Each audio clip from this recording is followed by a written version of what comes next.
장시간 대면 인터뷰를 했습니다. 남편 소년씨도 동석했다고 하던데요. 매일 사건 국면이 달라지니까 송군 부모님도 인터뷰 직전까지 고민을 거듭하셨죠. 6월호 마감은 다가오고 인터뷰 성사는 자꾸 지연되니까 저도 초조해지더라고요. 어렵사리 취재 사정을 말씀드렸더니 예, 알겠어요 하시면서 13일 아침에 두 분이 오셨지요. 알고 보니 어머니는 저랑 나이가 같더라고요.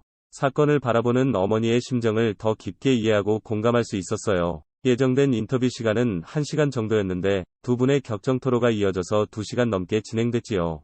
워낙에 큰 사건이라 조심스럽게 여러 질문을 던졌는데 의외로 이야기는 막힘없이 나왔어요. 끝나고 나서는 괜히 한 거 아닌가 걱정도 하셨지만 끝내 문제없이 기사를 쓸 수 있었습니다. 송군 부모님이 언론 인터뷰에서 심경을 이렇게 자세하게 고백한 경우는 최초인 것 같습니다. 송군 부모님은 사건 해결을 위해 백방으로 뛰어다니고 계셔서 스케줄이 많았어요. 이렇게 시간을 내기가 쉽지 않았죠. 아버지도 곧 회사에 출근을 하셔야 하니까 해당 기사에서 어머니가 친구 A씨를 향해 용서할 수 없다 고 발언한 게 주목을 가장 많이 받았습니다. 어머니가 용서할 수 없다 고 하신 건 사건 당시 A씨의 행동에 꼭 의심을 품었기 때문만은 아니에요. 사건 이후 A씨가 보여준 태도를 지적하신 거죠. 설령 송군의 사망이 단순 사고였더라도 함께 있던 A씨가 저렇게 나오는 건 이해하기 어렵고 용납할 수 없다는 말씀이죠. 한강공원에서 실종됐다 닷새 만에 숨진 채 발견된 손정민 22씨의 사인 이익사로 추정된다는 국립과학수사연구원 부검 결과가 나왔습니다.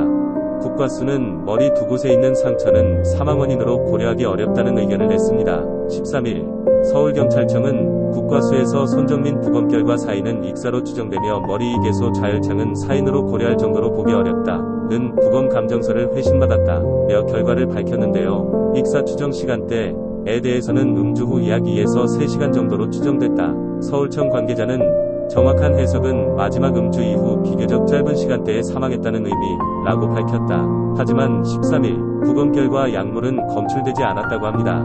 경찰은 한강 실종 대학생 손 씨와 함께 술을 마셨던 친구 A씨를 12일에 불러 프로파일러 면담을 했다고 합니다.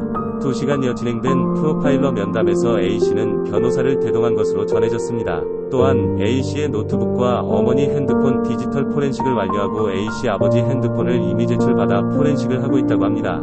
경찰은 당일 새벽 2시 물결표 3시 38분까지 손 씨와 A씨가 한강공원 돗자리에 앉아있거나 누워있었다는 복수의 목격자 진술을 확보했고 오전 3시 37분쯤 A씨가 통화를 하고 있었다는 목격자 진술도 받았습니다. 현재까지 확인한 A씨의 행적에는 오전 4시 20분이 추가되었습니다. 한 목격자가 A씨가 잔디 끝 경사면에서 누워 잠들어 있는 장면을 확인하고 깨웠다는 진술을 확보했다는데요. 그 자리에 손 씨는 없었다고 합니다. 당시 A씨가 누워있던 장소는 한강에 인접한 곳이며 이때 목격자에 의해 깬 A씨는 오전 4시 33분 토끼구를 통과했다고 합니다. 경찰 관계자는 발견 당시 A씨는 물에 젖어 있거나 한 상태는 아니었다고 한다 고 말했고 A씨는 경찰 조사에서 당시 상황을 정확하게 기억하지 못한다고 진술한 것으로 알려졌습니다. 친구 A씨가 지난달 25일 새벽 4시 30분쯤 발견된 장소 A씨는 한강공원 잔디밭과 한강 사이 경사면에서 술에 취해 잠들어 있었다고 한다. 출처 서울경찰청 목격자가 발견했을 당시 A씨는 한강에 가까운 경사면에 누워 있었다고 하는데요. 경사면은 한강공원 잔디밭과 한강 사이의 공간입니다. 경사면을 내려오면 낚시꾼들이 낚시를 하는데 이용하는 돌무더기가 나오고 수위가 높아지면 잠길 수도 있는데 사건 당일에는 잠기지 않았던 것으로 전해졌습니다.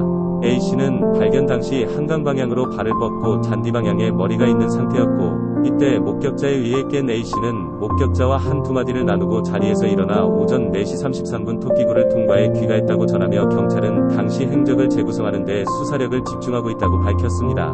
한강 실종 대학생 손정민 아버지 소년씨는 13일 자신의 블로그에 혼돈이라는 제목의 글을 올리며 목격자가 촬영한 현장 사진과 관련해 혼자만의 잘못이 아니라는 걸 모두가 아는 것 같은데 왜 그들은 인정하지 않으려 하고 단순 실족 쌓이길 원하는 걸까? 라고 심경을 전했습니다. 최근에 청원서를 낸 거 말고는 정민이의 SNS를 일일이 보고 있다. 참 많은 친구들과 즐거운 시간을 가졌던 것을 알 수 있었다.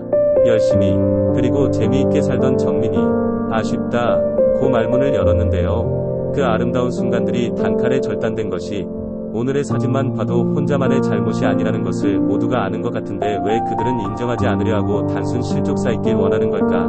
증거가 없어서?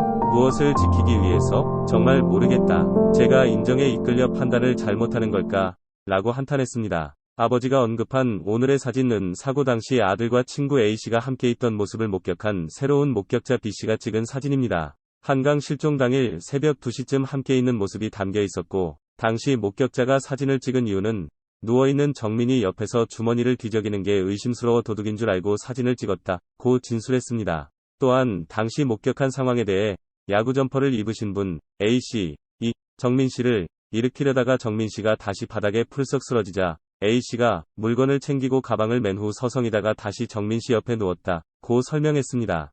이와 관련해 소년씨는 목격자들은 A의 기존 진술을 허물어뜨리는 사진이라고 주장했습니다.